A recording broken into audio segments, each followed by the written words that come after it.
Commander James Holloway has processed 14 personnel exchanges in his career as human military liaison to the Thessari Empire, and all of them have followed the same pattern: formal ceremony, verbal acknowledgement, completion of procedural requirements, done. The exchange halls exist to facilitate the transfer of duty assignments between allied militaries, moving personnel from one command structure to another as part of the ongoing integration program that keeps the Earth-Thessari alliance functioning smoothly. Tonight's exchange is supposed to be routine. James stands in the exchange hall of the Thessari Imperial Military Complex, dressed in formal human military dress that he's learned to wear with practiced confidence over 4 years of liaison work.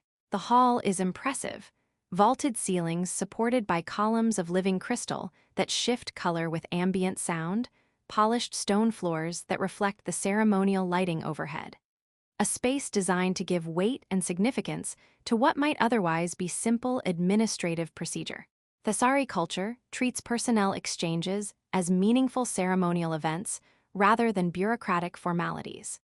Each exchange represents a deliberate choice about who serves where and under whose authority, a philosophical commitment to the value of individual service that James has come to respect, even if human military culture approaches the same transfers with considerably less ceremony. Approximately 40 Thessari officials and military personnel line the walls of the hall, along with a small human contingent positioned near the eastern entrance. Admiral Kethros, who oversees the exchange program on the Thessari side, stands at the center of the hall beside a ceremonial podium. James stands opposite him, positioned to formally accept personnel being transferred to human command structure. The ceremony involves a series of exchanges performed sequentially, personnel moving between command structures in both directions as part of the integration program. James's role is straightforward. When a Thessari individual is presented for transfer to human command, he steps forward, completes the formal verbal acceptance, and extends his hand for the ceremonial handshake that marks the exchange as complete. He's already processed 3 exchanges smoothly tonight. Each one followed the established pattern with practiced ease. A Thessari officer steps forward, presents the individual being transferred, James delivers the acceptance words, extends his hand, completes the exchange. Simple, practiced, unremarkable. The 4th exchange begins identically. Admiral Kethros steps forward with a young Thessari woman beside him. She's approximately 25 by human reckoning, dressed in standard military attire that marks her as a junior officer. Her skin shows neutral silver, the careful, controlled composure that Thessari adopt at formal events when they don't want to reveal personal feelings about what's happening. She's attractive in the way that Thessari women often are: elegant bone structure, elongated ears adorned with simple decorative pieces indicating basic military affiliation, skin that shifts through colors with a fluidity that James has spent 4 years learning to read. Nothing about her appearance stands out as unusual or remarkable. She looks exactly like every other junior officer James has processed tonight. "Commander Holloway," Admiral Kethros announces with ceremonial formality, his voice carrying clearly across the hall. "I present Lieutenant Sera Valen for transfer to human command structure under the integration program. She has been assigned to serve as cultural liaison, embedded with human military units to facilitate cross-species operational cooperation." James steps forward to complete the acceptance. The procedure is identical to the 3 he's already performed: formal verbal acknowledgement, ceremonial handshake, done. "I formally accept Lieutenant Sera Valen into human command structure," James says, delivering the words with the practiced fluency that comes from repeating this ceremony multiple times in a single evening. Her service under human command is acknowledged and honored. He extends his hand. Lieutenant Valen takes it with a firm, professional grip. Her skin remains neutral silver throughout, no visible reaction, no deviation from the composed bearing she's maintained since stepping forward. A routine exchange performed by a routine junior officer. James releases her hand and begins to step back into position for the next transfer. That's when someone in the assembled crowd makes a sound, not a word, not a question. A sharp intake of breath, sudden, involuntary, and loud enough in the formal silence of the exchange hall to draw immediate attention from everyone present. Then a murmur. Someone whispering urgently in rapid Thessari that James's translation implant catches only partially. The crest on her collar. That can't be. Another voice closer. Look at the symbol. That's Kel'tharis. That's actually Kel'tharis. James's training kicks in immediately. He doesn't turn toward the voices. Doesn't show visible reaction to the sudden shift in the room's atmosphere. He maintains his composed, professional bearing and uses his peripheral vision to track what's changing around him. Skin colors are shifting throughout the assembled crowd, shocked white appearing on multiple faces simultaneously, analytical blue on others, something darker and more complex on the senior officials near the back of the hall.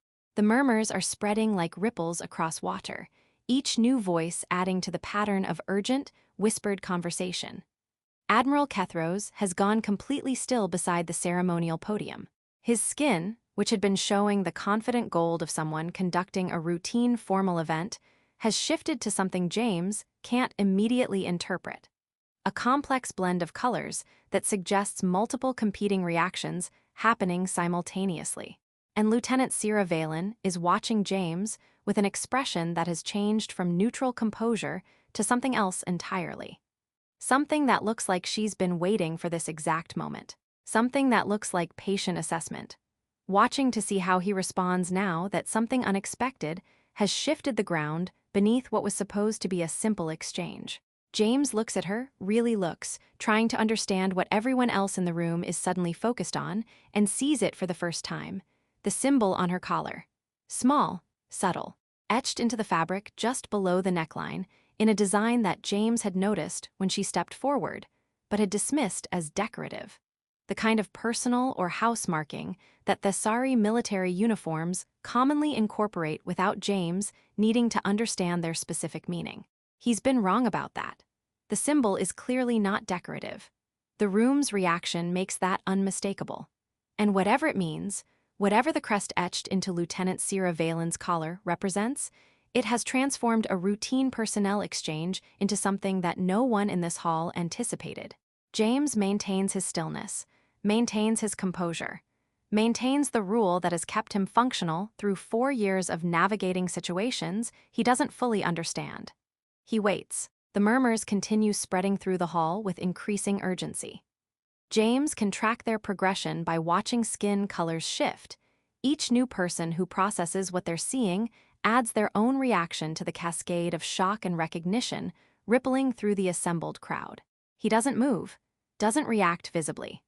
Maintains the composed bearing that 4 years of liaison work have taught him is essential when cultural situations develop faster than his understanding can keep pace. Captain Kethros appears at his elbow with the kind of urgency that James has learned indicates something genuinely significant rather than merely uncomfortable. His skin shows alarm white mixed with warning crimson, a combination James recognizes as pay very close attention to what I'm about to tell you. Commander Holloway, Kethros says, his voice pitched low enough that only James can hear amid the growing murmurs around them. I need to explain something to you immediately. The symbol on Lieutenant Valen's collar, the crest, it is not a standard military marking or decorative element. I gather that from the reaction, James replies, matching Kethros's quiet tone. What is it? It's the Crest of Kel'tharis, Kethros says, and the name carries weight that James can hear even through the translation implant's neutral rendering. An ancient symbol that has not been publicly displayed in over 300 years. Its appearance here, at a formal exchange ceremony, is. He pauses, his skin cycling through colors that suggest he's trying to find words adequate to convey the significance. Unprecedented. The crest marks the bearer as holder of a specific ancient bloodline and the obligations and authorities associated with that bloodline. Obligations and authorities that most people in this room believed had ceased to exist centuries ago. Explain the obligations, James says. The Crest of Kel'tharis originally marked the bearer of an ancient pact called the Accord of Shared Authority, Kethros explains, his words coming quickly but precisely, the cadence of someone conveying urgent information as efficiently as possible. Established approximately 4,000 years ago between the ruling imperial house and the Kel'tharis bloodline. The accord created a formal framework for cross-cultural diplomacy, designating the Kel'tharis bearer as an authorized intermediary who could be formally exchanged between command structures and serve as a binding bridge between civilizations. James processes this while maintaining his outward composure. And by accepting Lieutenant Valen through the exchange ceremony, you have formally accepted the bearer of the Crest of Kel'tharis, Kethros confirms, under ancient law that was never formally repealed or dissolved. The exchange ceremony constitutes acceptance not just of a junior officer, but of the bearer and everything the crest represents, including obligations, authorities, and legal standing that extend far beyond standard military integration. How far beyond? James asks. The accord grants the receiving commander specific diplomatic authority to act on behalf of both command structures in matters related to alliance management, Kethros says. Authority that predates the current alliance structure by millennia. Authority that, under ancient law, supersedes certain modern military protocols in specific diplomatic contexts. The implications are significant. James feels them settling into his understanding like stones dropping into still water, each one creating ripples that extend further than the last. And this acceptance is irreversible, James says. It's not a question. Completely irreversible, Kethros confirms. The exchange ceremony is a binding formal act under both modern protocol and ancient law. Once completed, it cannot be undone, withdrawn, or modified. You accepted Lieutenant Valen. The crest was present. The acceptance activated the accord. James looks at Lieutenant Valen across the ceremonial space between them. She's watching him with that same patient assessment, waiting to see how he processes what has just been revealed about the exchange he completed moments ago. Did she know? James asks Kethros quietly. Before the ceremony, did she know what the crest would activate when it was recognized? Kethros follows his gaze to Valen. I don't know with certainty, but the fact that she's showing no surprise at the reaction, that she's watching you with the expression of someone who anticipated this moment, suggests she did. Admiral Kethros moves toward James, his bearing shifting from ceremonial formality to something more urgent. His skin shows the serious purple of someone dealing with a situation that has exceeded the boundaries of planned events. Commander Holloway, I must formally advise you that the exchange you just completed carries implications that were not anticipated or briefed to either party in advance. I strongly recommend we adjourn to private chambers to discuss the situation before proceeding with any further exchanges tonight. Agreed, James says, because it's clearly the appropriate response even though his mind is still processing the cascade of implications Kethros has just outlined. He turns to Lieutenant Valen. Lieutenant, you're coming with us, and I would very much appreciate an explanation of why no one mentioned that crest before this ceremony took place. Sera Valen's skin shifts from neutral silver to warm gold, the first genuine emotion she's displayed since stepping forward for the exchange. It's a color James has learned indicates satisfaction or accomplishment. She falls into step behind him with the composed, deliberate movement of someone who has achieved exactly what she intended to achieve tonight. The remaining exchanges are postponed indefinitely. The assembled crowd parts as James, Admiral Kethros, Captain Kethros, and Lieutenant Valen move toward the private chambers at the rear of the complex. Skin colors in their wake show the full spectrum of reaction: shock, calculation, reverence, political assessment. As the implications of the Crest of Kel'tharis being revealed, the private chambers Admiral Kethros leads them to are deliberately removed from the exchange hall. Smaller, quieter, furnished for serious conversation rather than ceremonial performance. The space feels almost intimate compared to the vaulted grandeur of the exchange hall, with comfortable seating arranged around a central table and lighting that creates warmth rather than the formal brilliance of the ceremony space. James, Lieutenant Valen, Admiral Kethros, Captain Kethros, and two senior Thessari scholars who have been summoned with obvious urgency settle into positions around the table. The scholar's doctor, Sitharis, an elderly woman whose skin shows the deep analytical blue of someone who has spent decades studying exactly this kind of historical and legal complexity, and her colleague Dr. Marin, younger but carrying the focused intensity of someone called to examine something extraordinary position themselves where they can observe Lieutenant Valen's collar directly. "May I examine the crest, Doctor?" Kethros asks, her voice carrying the careful formality of someone requesting permission to handle something of profound historical significance. Lieutenant Valen nods and tilts her collar slightly, allowing the scholar direct access to the symbol. Dr. Kethros leans forward, her elongated ears tilting at an angle James has learned indicates intense concentration. She studies the crest for a long moment, longer than a casual examination would require, her skin cycling through rapid analytical colors as she processes what she's seeing. "It's authentic," Dr. Kethros says finally, straightening with an expression that carries the weight of confirmation rather than surprise. The craftsmanship matches documented examples from the original period of creation. The specific pattern elements, the dimensional markers embedded in the design, the way the symbol interacts with the fabric it's etched into, all consistent with genuine Kel'tharis heritage markings. This is not a reproduction or imitation. This is the real crest of Kel'tharis, carried by a genuine bearer of the bloodline. Admiral Kethros's skin darkens to serious purple. Explain the full implications for Commander Holloway. He needs to understand precisely what his acceptance of this exchange means under both ancient and modern law.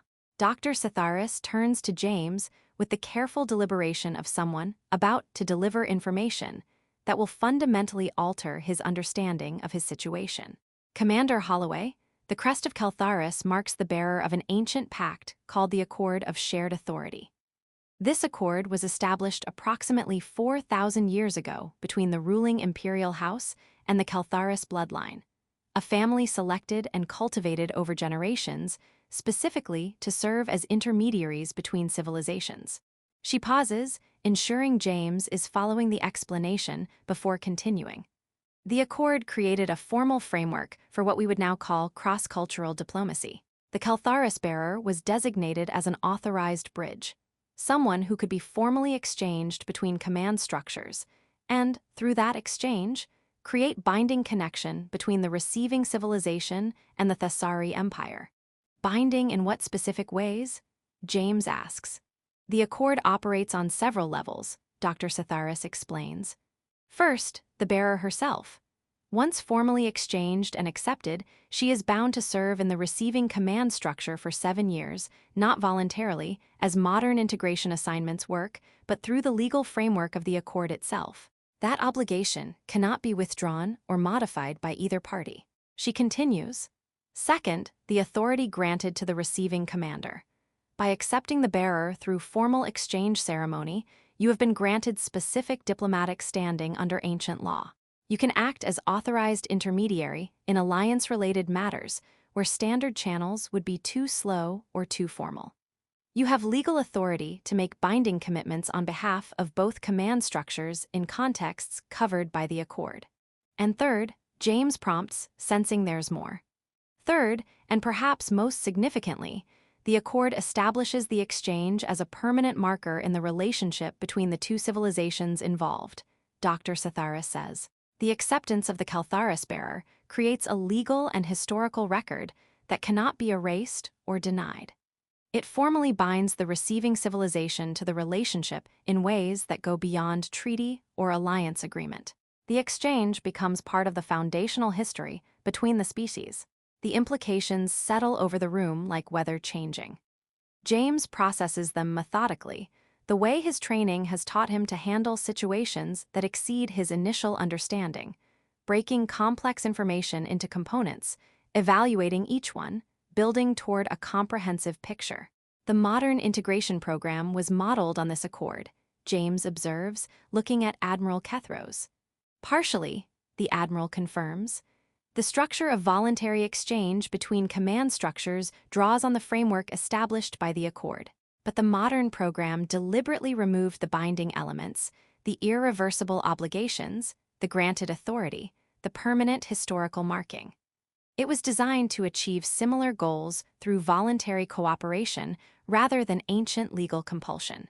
And Lieutenant Valen has just reactivated the original framework," James says. "She has," Admiral Kethros confirms. James turns to Sera Valen, who has been listening to the scholarly explanation with the calm attention of someone hearing information she already understands thoroughly. "Lieutenant, I think it's time you explained your perspective on what happened tonight, starting with whether you knew what the crest would activate when it was recognized." Valen meets his gaze directly. Her skin shifts from the neutral silver she maintained throughout the ceremony to something more open, honest blue mixed with determined gold that communicates both transparency and conviction simultaneously. "Yes, Commander," she says simply. "I knew exactly what would happen when the crest was seen. I planned for it. I chose this specific exchange ceremony, this specific evening, and you specifically as the receiving commander. None of what happened tonight was accidental." The admission carries weight in the quiet chamber. Not shocking, given what everyone present has already suspected, but significant in its directness. Valen doesn't offer the admission with apology or defensiveness. She states it as fact, with the composed conviction of someone who has thought carefully about her choices and is prepared to defend them.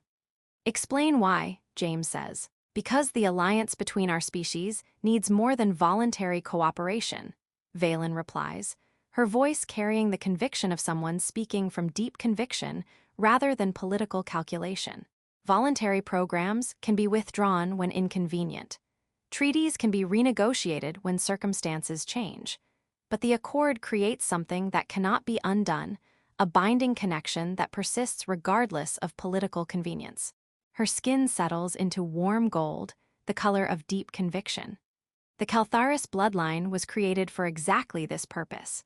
4,000 years of careful cultivation, selecting individuals capable of serving as genuine bridges between civilizations, not political representatives, not diplomatic assets, people who could be accepted by another culture and create real connection through their presence and service. "You chose me specifically," James says. "Why?" "Because you have spent 4 years demonstrating that you can navigate Thessari culture with sensitivity and respect," Valen replies. "Because your record shows consistent willingness to prioritize understanding over convenience. Because when I researched human military liaisons currently serving with Thessari forces, you were the only one whose service history suggested genuine commitment to the alliance rather than simply fulfilling duty assignments." She pauses, "And because the accord requires the receiving commander to accept the bearer without conditions, you did exactly that, stepped forward, completed the ceremony, extended your hand. You didn't examine my collar. You didn't ask questions that might have delayed the exchange. You accepted a person." Admiral Kethros shifts in his seat, his skin showing the pragmatic gold of someone who needs to address practical implications regardless of how the situation developed. "Commander Holloway, regardless of how we arrived at this point, we need to determine how to proceed. The exchange is complete. The accord has been activated. Lieutenant Valen is formally under your command with the crest recognized and the authority granted. The question now is how we integrate this reality into current command structures without creating the kind of institutional conflict that could damage the alliance." "Agreed," James says. He looks at Dr. Setharis. "Walk me through the specific authority the accord grants in practical terms. What can I actually do under this framework that I couldn't do before?" Dr. Setharis spends the next hour providing detailed explanation, translating ancient legal provisions into contemporary military context, with the patience and precision of someone who has dedicated her career to exactly this kind of historical interpretation. The authority is significant but carefully bounded. James can act as authorized intermediary in diplomatic situations where standard communication channels would be too slow to address emerging issues effectively. He can make binding commitments on behalf of both command structures in specific alliance-related contexts, situations where waiting for formal approval through existing chains of command would create dangerous delays. He has legal standing to mediate disputes between human and Thessari military personnel that fall within the accord's scope. It's more authority than any human liaison has ever held in the history of the alliance, and it's backed by legal framework that predates the current political relationship by millennia, ancient law that was never repealed, simply forgotten. "Political challenges will come," Captain Kethros observes during a brief pause in Dr. Setharis's explanation. Officers on both sides who hold authority under current protocols will not welcome additional authority that supersedes theirs in certain contexts. There will be formal challenges to the Accord's validity, attempts to have it reinterpreted or narrowed. Can it be successfully challenged? James asks. The legal basis is extremely strong, Dr. Thessari says. The Accord was established under imperial authority that has never been revoked. It was assumed extinct because the bloodline was believed extinct. Now that both have been revealed, the legal framework is intact and enforceable under current imperial law. Challenges will be made, but they're unlikely to succeed. James nods, processing the landscape of political conflict that will inevitably follow tonight's events. Then he turns back to Lieutenant Valen. You understood all of this would happen, he says. The political complications, the institutional challenges, the years of navigating authority that neither side fully anticipated or prepared for. I understood it, Valen confirms. I chose it anyway. Because the alternative, continued voluntary cooperation that could be withdrawn at any point, doesn't create the kind of lasting connection that genuine alliance requires. You're asking both our species to accept something neither of us chose, James observes. I'm asking both our species to accept something that was chosen deliberately, Valen corrects. I chose to activate the Accord. You chose to accept me, quickly, without conditions, without demanding explanations first. Those were both conscious decisions, even if one of us understood the full implications better than the other. She looks at him with an expression that carries weight beyond the political and legal dimensions of what's been discussed. Commander Holloway, I want to be clear about something. The Accord is a legal framework. It creates binding obligations and grants specific authorities. Those elements are real and significant, but the foundation, the thing that actually matters beneath all the legal complexity, is simpler than any of it. What's that? James asks. You accepted a person, Valen says. Not a symbol, not a bloodline, not an ancient pact or a legal framework or a diplomatic asset. A person. You stepped forward in a formal ceremony, extended your hand, and completed an exchange without examining what I was carrying or demanding to know everything about me before you agreed to accept me into your command. Her skin shifts to the warm gold of deep conviction. That's what the Accord was always designed to test, not whether civilizations could negotiate treaties or sign agreements, whether individuals could accept other individuals, openly, without conditions, based on nothing more than the willingness to extend trust without complete information. The legal framework exists to give that acceptance permanence and weight. But the acceptance itself, the moment when one person chooses to accept another without knowing everything, that's the foundation everything else is built on. James considers this. The legal implications, the political complications, the institutional challenges that will follow, all of it is real and will require years of careful navigation. But beneath all of it, Valen is right about what actually happened tonight.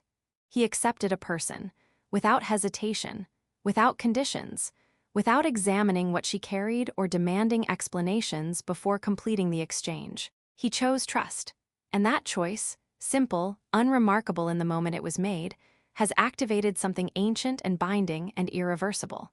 Months later, when the political challenges to the Accord have been made and resolved through legal proceedings that confirmed its validity, when James has learned to navigate the complex authority it grants, when the framework has begun reshaping how the alliance operates at its most fundamental level, he reflects on the moment in the exchange hall when everything changed. He'd stepped forward to accept a personnel transfer. Routine procedure, practiced fluency, unremarkable. He'd extended his hand. She'd taken it. The ceremony was complete. Then someone noticed the crest. Murmurs spread. Skin colors shifted. The room understood that something had changed that could never be changed back. And James understood something he hadn't grasped in the moment, that his acceptance, quick, unhesitating, offered without conditions, was exactly what the Accord required, exactly what Valen had chosen him for, exactly the kind of trust that ancient pacts were designed to test and preserve. He accepted a person without knowing everything she carried. The crest was recognized. The murmurs started. And from that moment forward, the relationship between their species was bound by something deeper than any treaty, the simple, irreversible act of acceptance offered without conditions. Recognition, once made, can never be undone. Acceptance, once given, cannot be withdrawn. A human stepped forward at an exchange. An alien woman was accepted. A crest was recognized.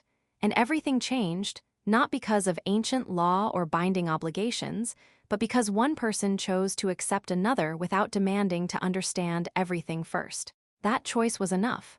That choice changed everything. The exchange that activated centuries of hidden purpose through the